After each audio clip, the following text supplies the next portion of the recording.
We have a live look right now at the nation's capital where former President Jimmy Carter is lying in state under the rotunda.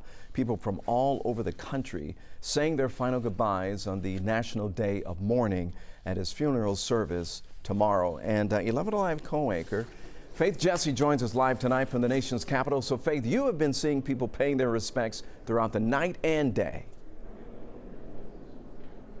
Ron, last night we joined you outside of the Capitol at that gate where people could come in to pay their respects. When I tell you it was below freezing temperatures, slush on the ground, not a great time to be outside, but people didn't care. They were happy to be there. They were excited to go in and have a chance to look at that flag draped over the casket, stand there and pay their final respects to someone who is so beloved, Jimmy Carter, peanut farmer from Plains, Georgia, who was also the 39th president of the United States. And earlier today, we caught up with Jack Watson, who was someone who had several positions in Jimmy Carter's White House, one of the most prominent being his chief of staff in his last year. But he met Jimmy Carter long before that. He tells me today that he met Jimmy Carter through a friend through his law firm. He took a motorcycle down to Plains, Georgia, and spent a lot of time with who was then State Senator Carter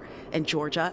And we caught up with Mr. Watson not too far away from here at a place called the University Club. We had a very long, in-depth, heartfelt conversation. Here's part of it.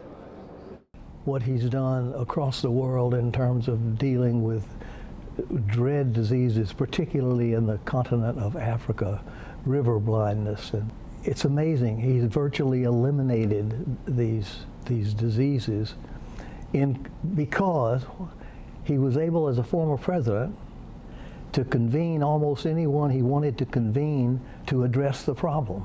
The convening power of a former president who's motivated to convene is enormous. Most presidents, I say this respectfully, most presidents don't take full advantage of that power to convene, to focus other people's attention on major problems. Carter did. He did it for 40 years. And whether he was overseeing elections, whether he was advising governments, whether he was mediating disputes, whether he was dealing with diseases, he and Rosalind, who was his constant partner, never let up. They simply never let up.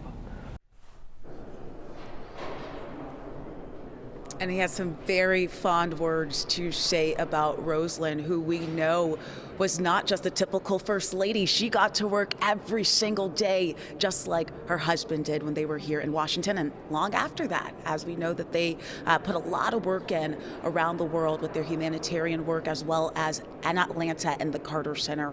That is what we're seeing here in D.C. We are not long away from the big state funeral that will take place here in Washington, and then we will see the president's casket fly back home to Plains, Georgia, to be buried where it all started. And Faith Jesse in D.C. will send it back to you, Ron. All right, Faith, thanks a lot. We really appreciate the interviews that you're doing over there, out there. By the way, tomorrow we will stream the national funeral and his final trip back home here to Georgia. You can watch it throughout the day. On Thursday on 11 Alive Plus, you can download that app on your Roku, Amazon Fire, and Apple TV for free.